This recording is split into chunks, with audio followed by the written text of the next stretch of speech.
Good morning, Chris. Anthony, how are you on this fine, chilly Thursday morning in Colorado? I am very excited about my dad joke. I think I told you this before. You did. You teased the dad joke to me before we started the show, and I said mine is so bad that it might be better than yours. But let's hear. All right, you go first. I want to follow yours. Well, I'll tell you, my kids, they were home for Thanksgiving, and they came in the house. And they walked in. You know, they've brought animals home before, but this time they did it. They walked in and they brought a penguin into our house. And I said, gentlemen, that bird is not going to fly. You could have said chicken too, I guess. Could have. Chicken's kind of flapping around. All right. Here's my dad joke. I think it has all the elements of the perfect dad joke.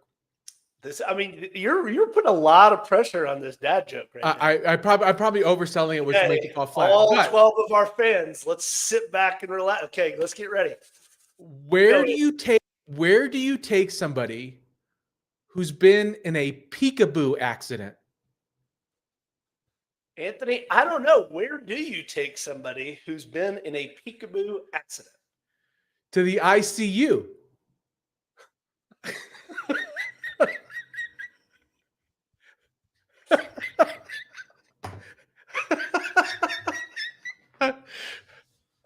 All right, am I right?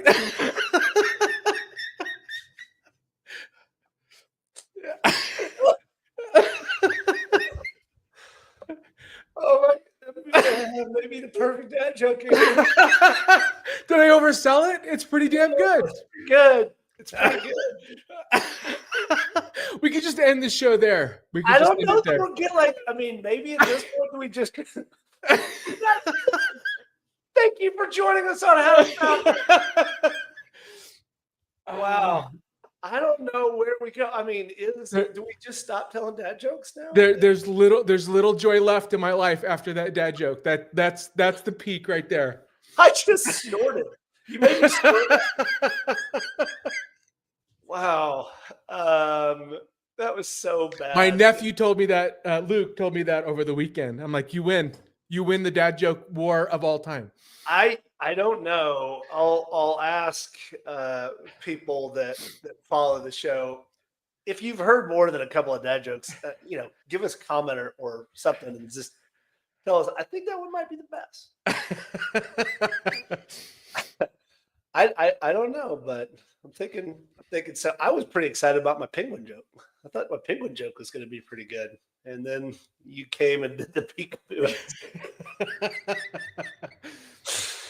Anthony, what if your first follower believes in themselves, not you? When Clayt Mask launched Infusionsoft in 2004, his first customers weren't buying software. They were buying the identity of being real marketers in a world where most small businesses still relied on sticky notes and spreadsheets. I rely on sticky notes and spreadsheets to this day.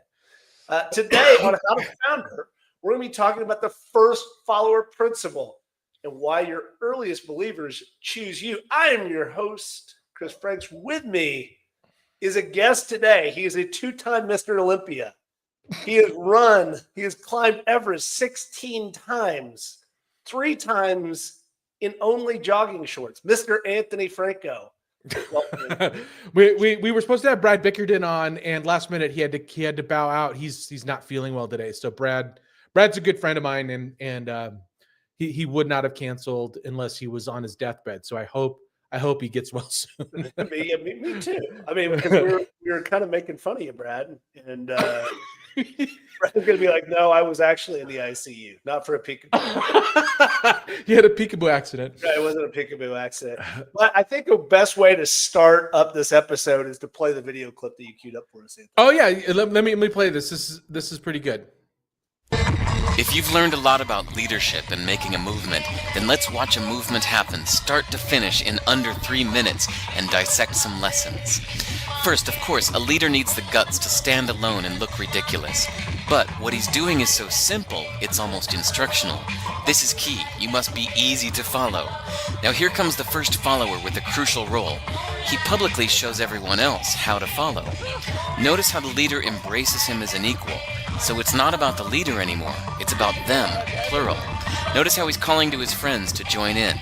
See, it takes guts to be a first follower. You stand out and you brave ridicule yourself. Being a first follower is an underappreciated form of leadership. The first follower transforms a lone nut into a leader. That ending sentence says everything. A first follower transforms a lone nut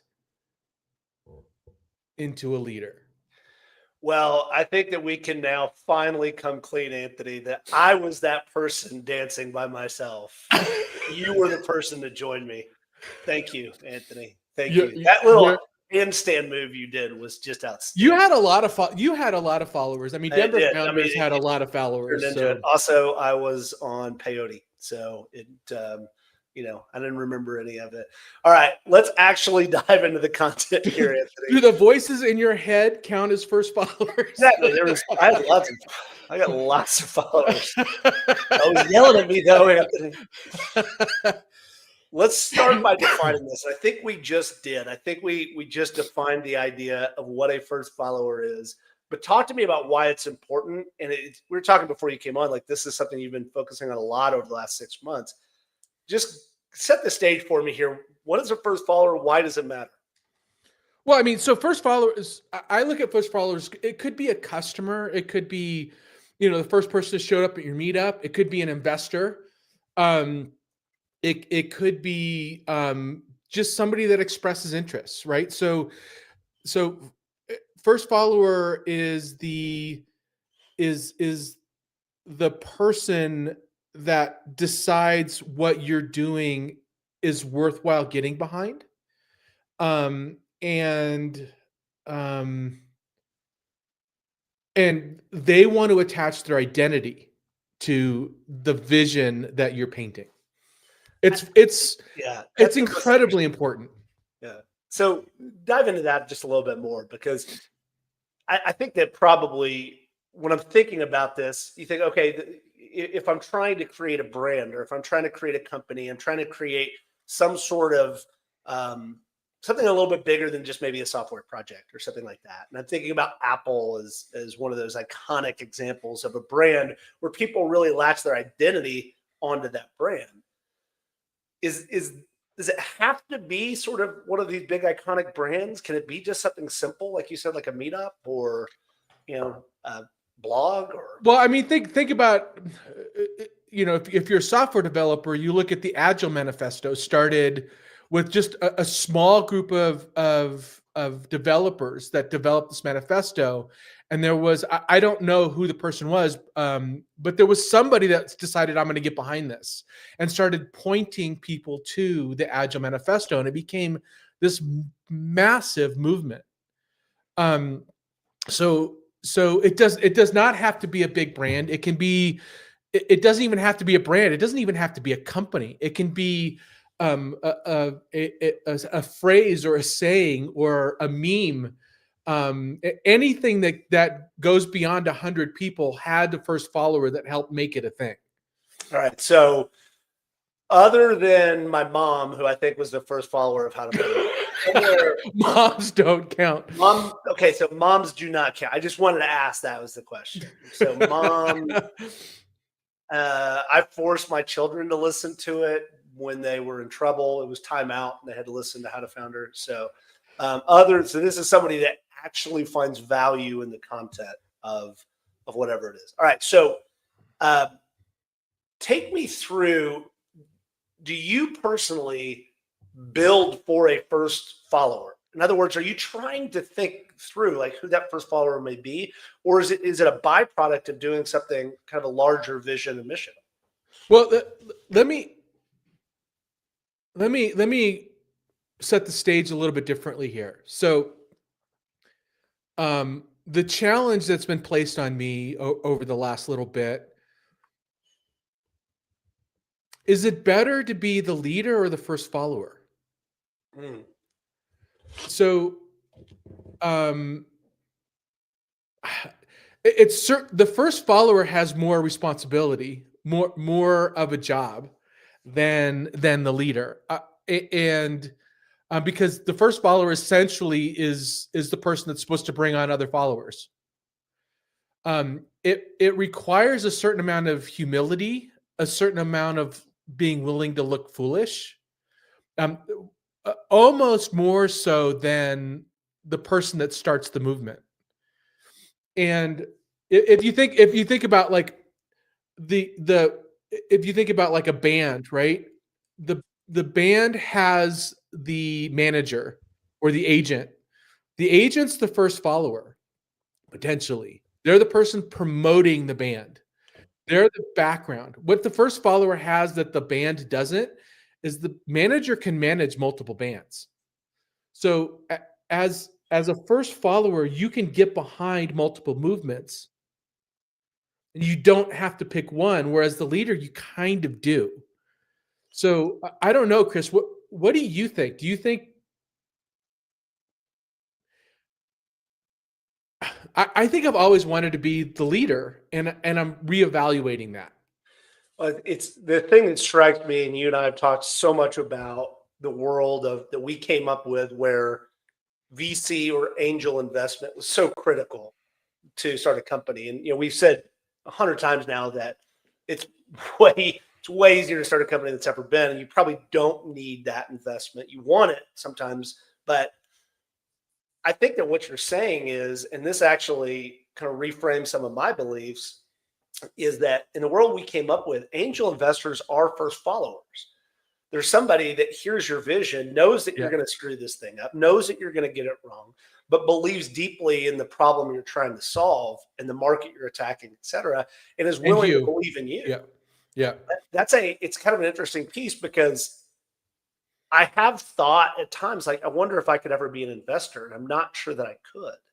I think that I'm probably too much wanting to be the leader, but I do agree with you. I think that first followers may be even a harder job than being the leader. Okay, so if we have now defined what a first follower is, and we're saying it's somebody that believes in the mission, is willing to attach their identity. I think that was an interesting piece that you said. I want to have you just dive in on that component. Yeah. So essentially, if you're trying to gain first followers, um, you have to think about it about what's it. You have to think about their self interest. What's in it for them? Not what's in it for you. Obviously, first followers help your business grow. So the obvious thing is that you should want these, but you have to think about it from their perspective. Who who are they going to be when they follow this? What do they get out of it? What do they? And more than monetary, it's about identity. It's about um, what does following this say about me?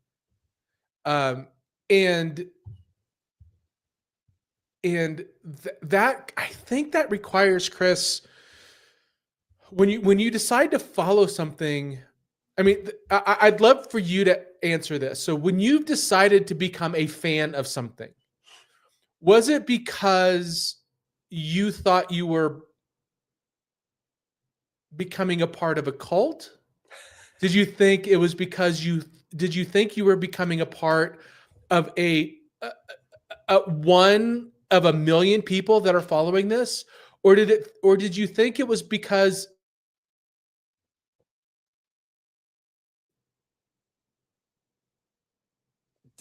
Did you actually freeze? I thought you sometimes have pregnant pauses. I think that you no, I froze. asked you a question. I was waiting All for you right. to answer. All it's just so weird that I actually get to answer.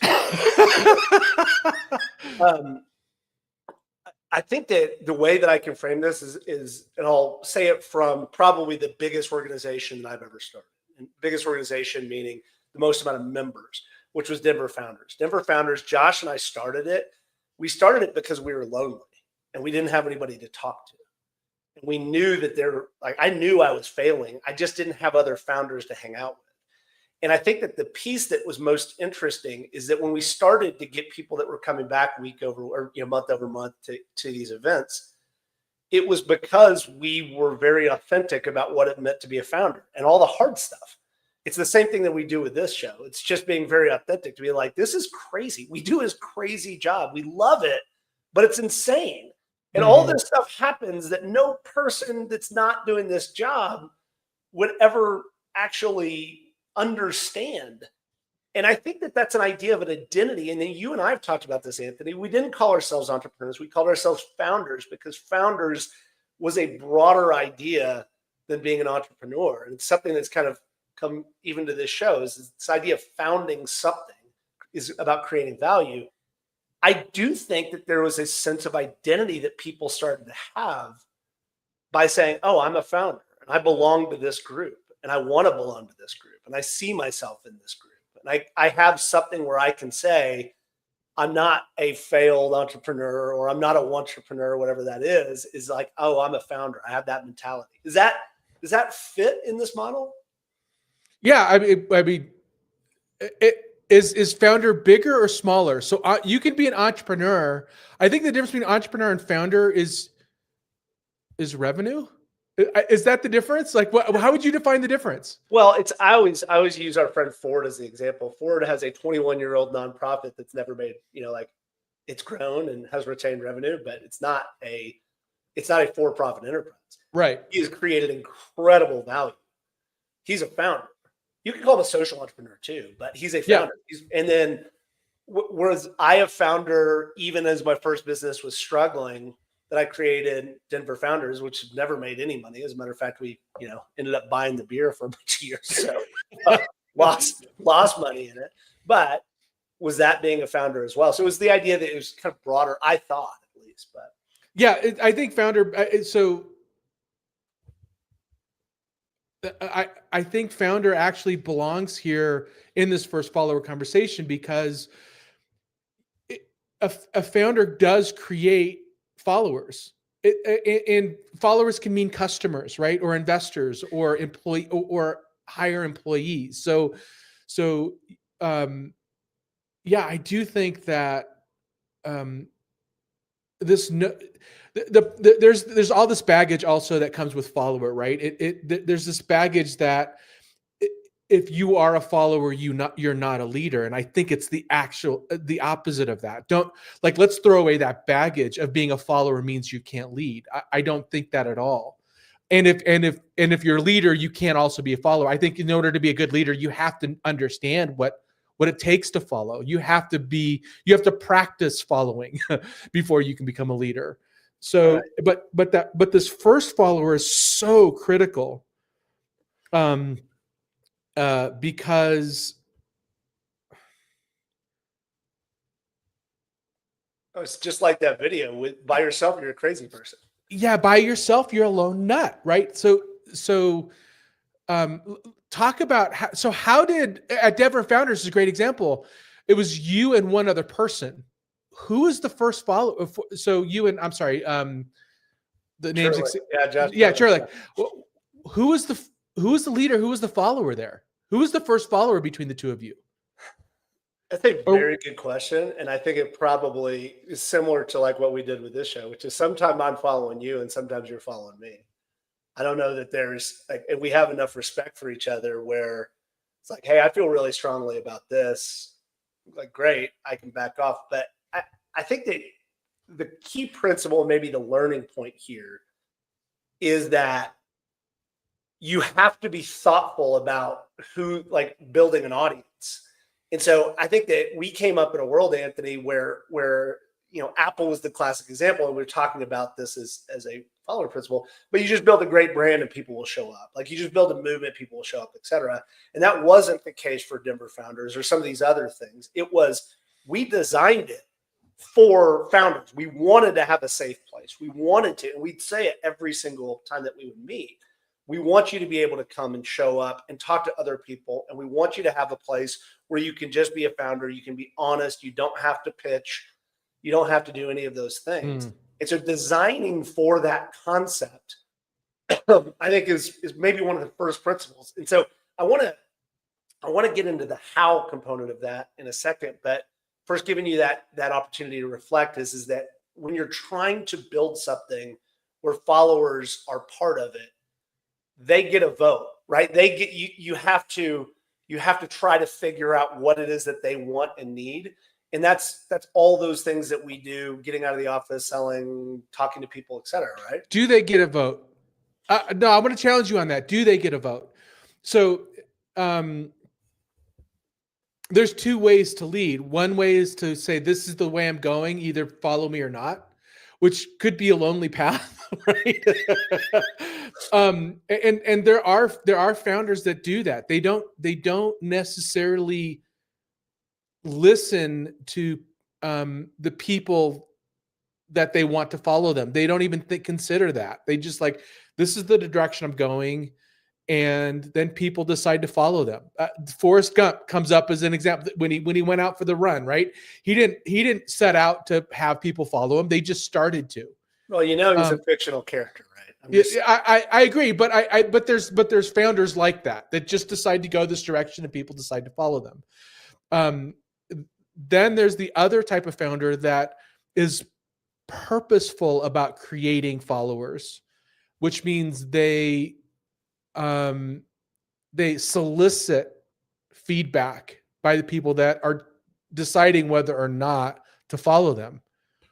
Which is more powerful? I think you're hitting on a very important principle here, which is, so you've got the lone nut dancing alone and people just show up and follow him. And I think that's the story we want to believe. Like, I'm such a visionary as a founder. I'm such a visionary that I'm just going to create this thing and people are going to show up and just follow me magically. And that this is the Forrest Gump, right? So we'll call this the Forrest Gump approach. And then there's the tactical going out and talking to your target market, creating something, creating a brand that speaks specifically to them, et cetera. That's a very, very scientific approach. I think that if you go either side, you're likely to fail, right? Like, you have to have some sort of balance between those components.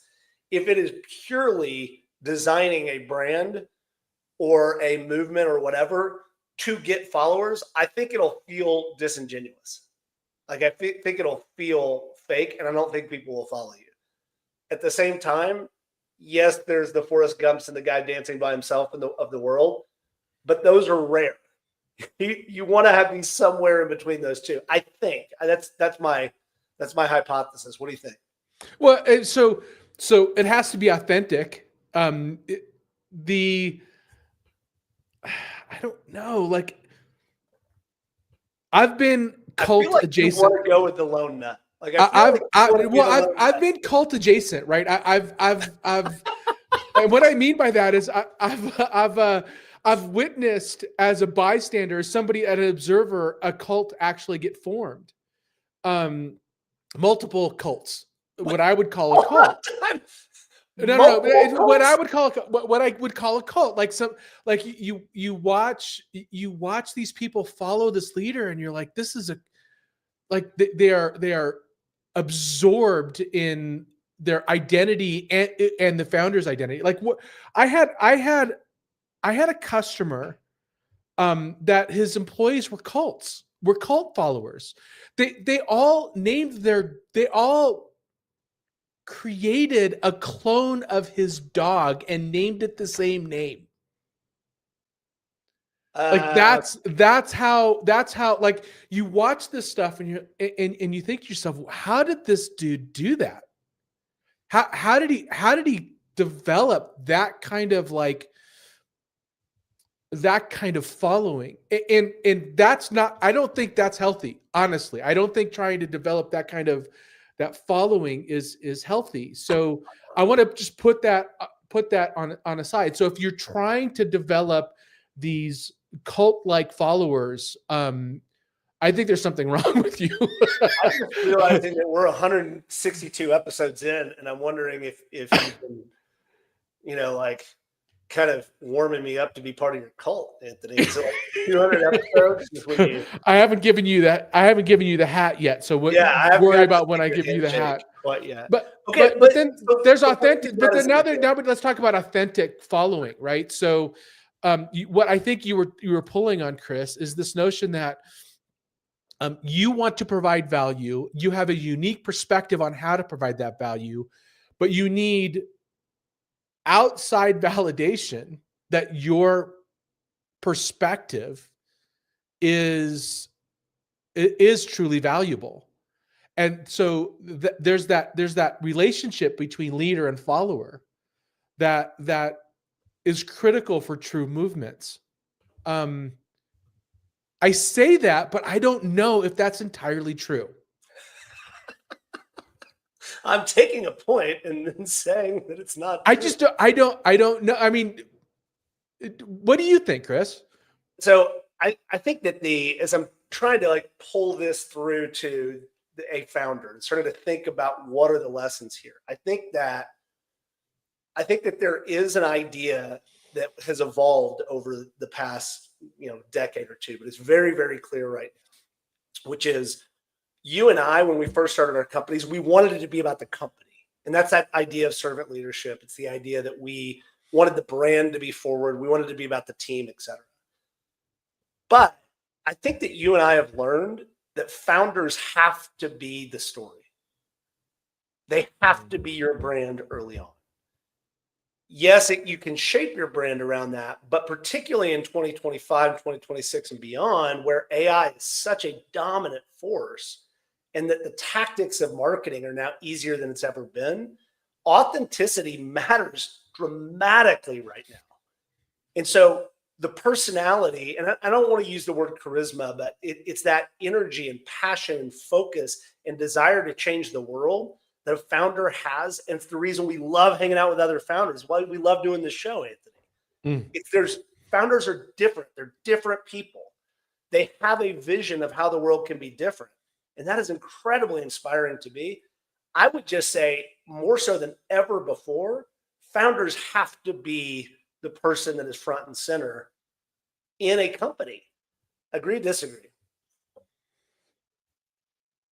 I think that's probably true, but also a very precarious position. Look at have you seen the Liver King documentary? No. Oh, is that the guy who? It's a fascinating step. So if you want to learn more about about developing a tribe, watch Liver King. It is kind of an expose on what it's like to develop that tribe, that first following, and the perils of doing that. Because he, like all human beings, failed. He broke, and it entirely ruined everything that he had built. And so there is a danger, and I think a lot of people shy away from being the quote unquote leader because they know they're flawed. and once that flaw, this is the whole imposter syndrome. Once that flaw is exposed, once somebody goes, aha, I knew you weren't X, Y, and Z, you're now embarrassed publicly, shamed publicly. Here's my counter argument. I'm going to go back to the idea of authenticity. Yeah. Is that when you show up in the world, Anthony, as the absolute one of the world's expert now in the framework of artificial intelligence and how to build artificial intelligence systems, and the next company and the next company and the next company, you show up with all your authentic self, and you talk about your failures and you talk about your successes and you talk about the good, the bad, the ugly, and your string of really bad dad jokes up till today. I do think that you raised the bar today.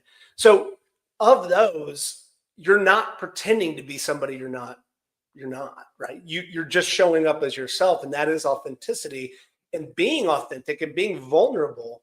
And there's lots of science around this. All the work of Dr. Brené Brown is about the power of showing up as yourself and not pretending to be somebody else. And I haven't seen the documentary, but I'm going to guess that the reason why he fell was because he was trying to pretend to be something, and it turned out he was not that thing. Yeah. Yes. But would he have become as big as he was? because he was really big. Both in audience and in stature. I want to make a joke here, but I'm not. Yeah. I'm not gonna do it. But like, can you get to that scale while showing your flaws as well? I don't think so. I would argue that what we're talking about right today is the first follower. Yes. And there's this principle, and I think that maybe you should speak to it, which is what is it? What is it? The first 1,000 or first 100? First 100, right? And if you can build a business with first 100 raving customers, yeah, Okay. if you can build that, then you're on your way. Like, that's what's more important: your first 100 raving customers or your first 1,000 meh customers. Yeah. So maybe if you have 100, I think, and that's been one of the principles that we've had as founders, is that we want to get 100 fans. If you can get 100 fans, that's real. And then you can scale beyond 100 fans, and you can get, start a movement, et cetera.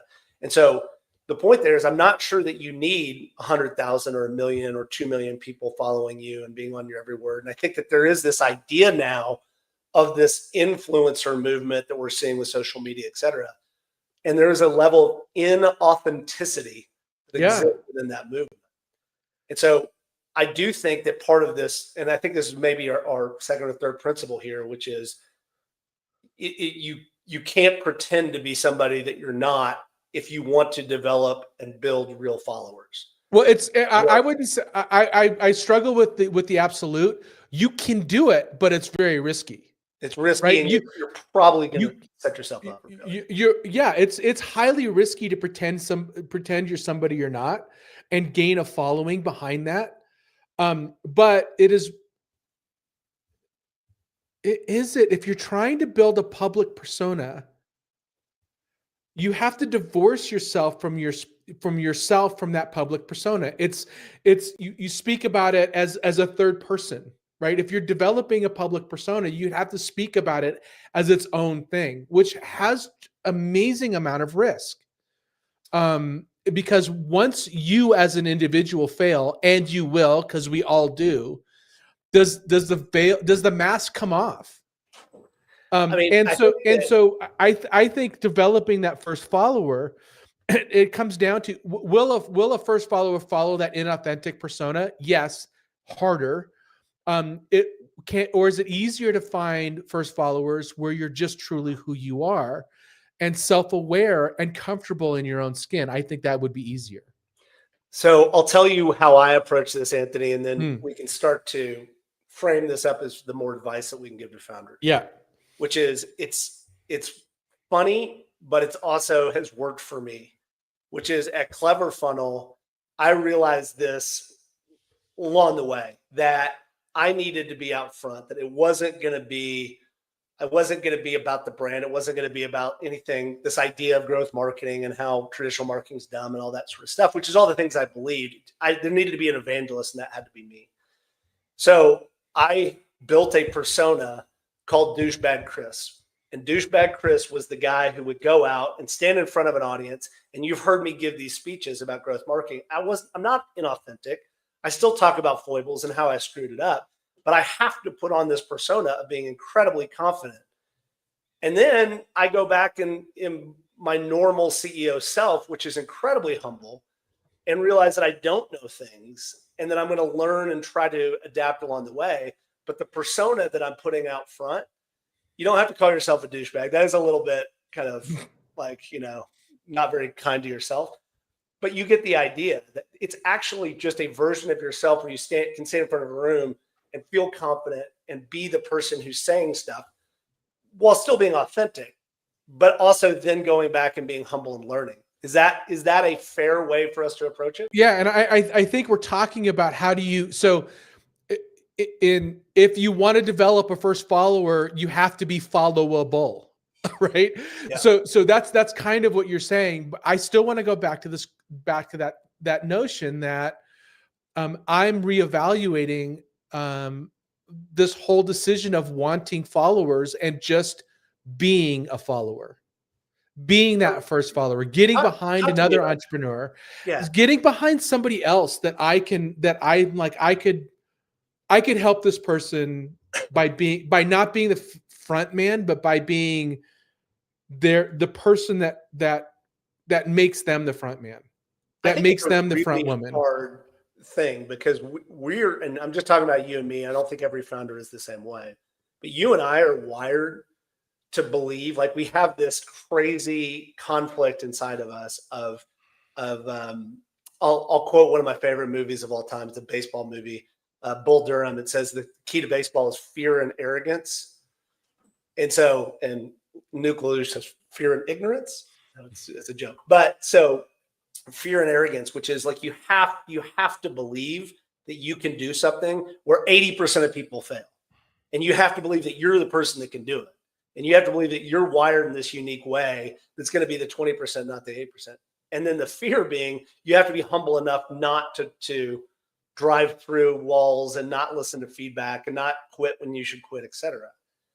And so I feel like we're wired to be the person out front. Is it, and I think this is what you're driving to, for somebody like you that's wired, is it hard to say, okay, look, I'm not going to be that person. I'm going to sit behind. I'm going to help you be successful. I'm going to help push you out front and not care that you're not the person out front. Is it, I don't know you're asking me if it's hard to do that. All of this is hard to do. So hard isn't the qualifier. Is it possible is the qualifier. Could I do that? I totally could do that. And I think it is less risky. The harder part is finding the person to follow. Finding that person that I'm willing to get behind and say, yeah, I would follow that guy through a brick wall, or that I would follow her into whatever fire she wants to lead us into. So that's the harder part, is developing that kind of trust behind somebody. But absolutely, I could follow somebody and support them and build their personal brand, build their product company up. Totally could do that. I think it's funny. I think I probably could too, but I think it's taken me this long in this journey to be like, yeah, I don't need to be up front. Yeah, there is something. There's something that you. I recognize the value in this first follower, and I would love to. Yeah, I think I would love to be able to do that for founders. All right, I want to get to some practical advice here, because we've been sort of all over the map. I think we've gotten a couple of principles so far, but let's see if we can codify them, which is, the first thing is advice for founders. If you're creating something where followers and a movement is important, and I think that for most people, everything this is true no matter what. And so it's true no matter what.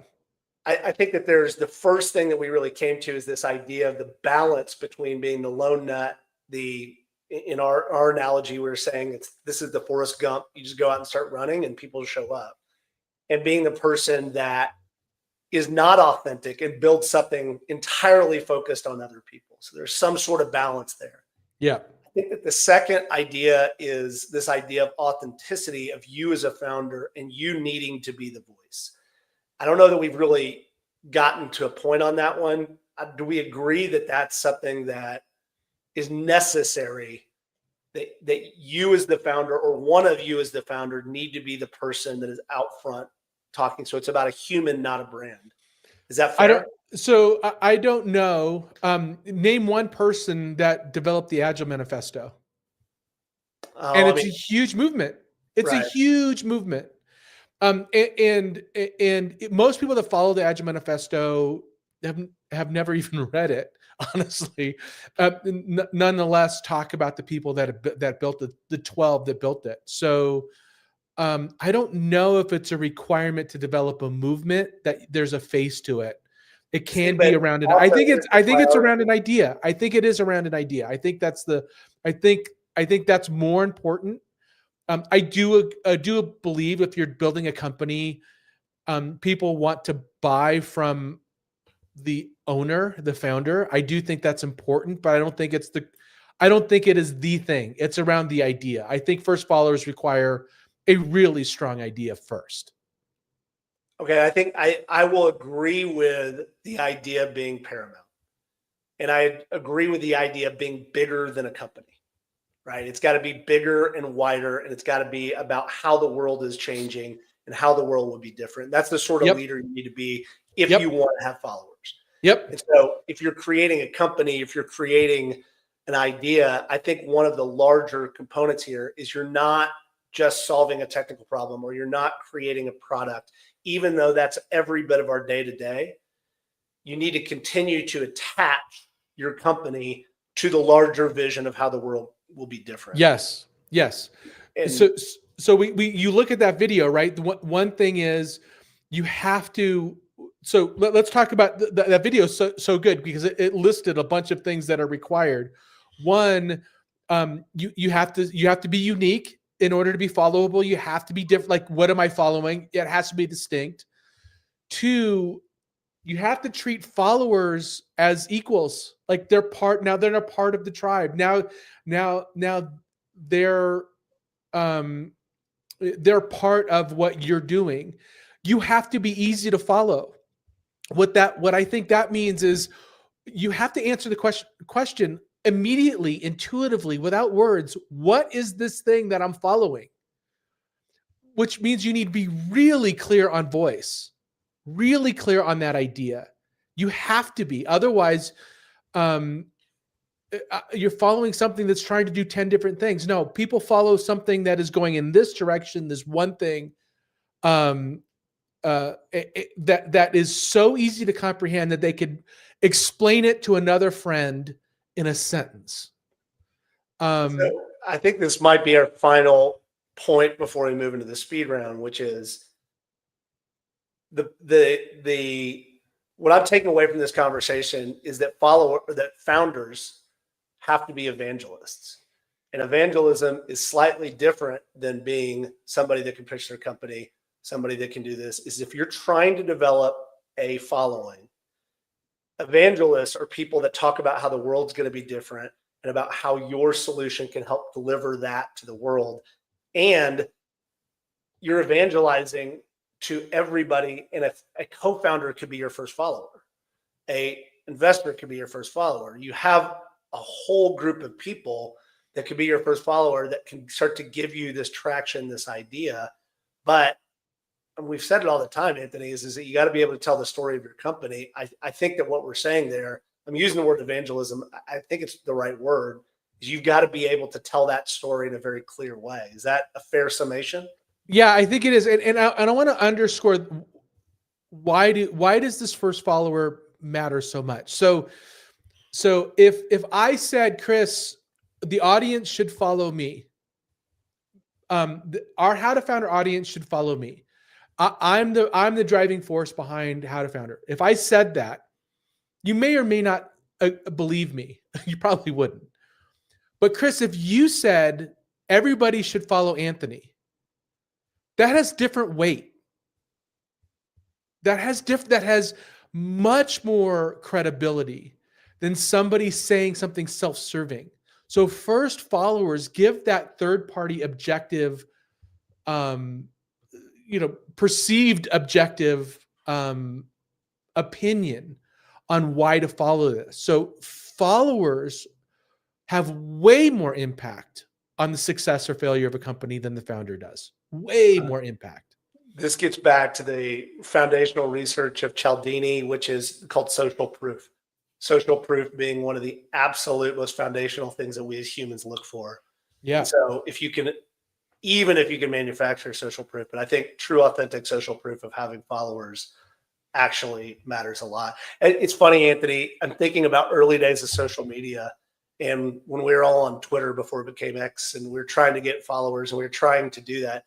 You looked at an account, if it had 1 or 2 followers, you're like, yeah, right. It's true today, right? When you're looking at podcasts, we were talking about how wildly successful we've been in this show. Pretty sure we're going to be millionaires any day now.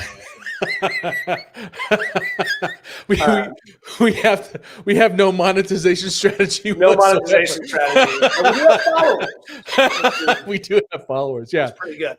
I think it's been a pretty darn interesting conversation. It went someplace entirely different than I thought. But let's go to the speed round if you are ready, Anthony. All right, here we go. I was hoping you would play the speed round. Oh, sorry. That's fine. No,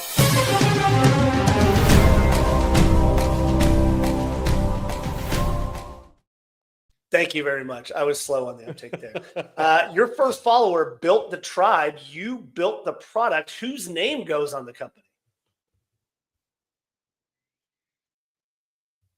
Well, it's a longer answer.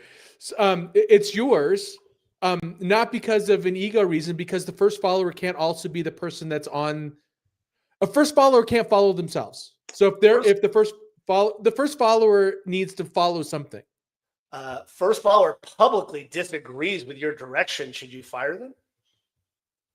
No. Your movement grows faster when you're absent. Should you stay away? No. Your co-founder was your first follower. Now they want to lead. Should you step aside? No. First follower leave to start their own movement using your playbook. Do you celebrate them or do you cancel them, Anthony? That's really hard. What I would do, what you should probably do is never talk to them again. What I would do is celebrate them and help them.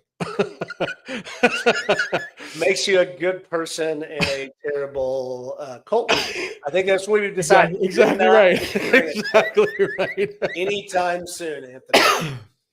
Deep Dive Resources, again, one of the most foundational books. Influence, The Psychology of Persuasion, Robert Cialdini. I just talked about it. Crossing the Chasm by Jeffrey Moore. Excellent conversation, Anthony. Person who has been Mr. Olympia 3 times, climbed Everest in nothing but his gym shorts. Thank you so much for joining us. But I was in a Speedo. And we'll just do a little modeling here. Anthony, not How to Founder. Where can I follow you personally? Where can I get in touch with you, Anthony? Actually, go to the How to Founder website. Go to howtofounder.com. My LinkedIn, your LinkedIn, Stephanie's LinkedIn are all on that page. So come and chat with us on LinkedIn. And then just a reminder for everybody, please follow us on something, YouTube, Apple Podcast, Spotify channels. Those follows, those reviews really do help us gain awareness by other founders who really need to be brought out of the loneliness and connect with other founders like us. Anthony, can I tell you a quick story? Yeah, please. I just got Spotify Wrapped, and our podcast wasn't on one of my top podcasts of the year because I don't listen to our own podcasts. And you do listen to you participate. I know. I just yeah. It would be weird for you to go back and listen to the thing that you just did. I think that would be weird. And also terrible as well, because then I just because in my mind I sounded smart, and then when I actually had to do that. Yeah, exactly right. Want a way to make this show worse? Try to self-edit yourself. All right, everybody. You're the pioneers of economic prosperity. We're just really grateful to be there along the way with you. Thanks, everybody. Thanks, Chris. Yeah.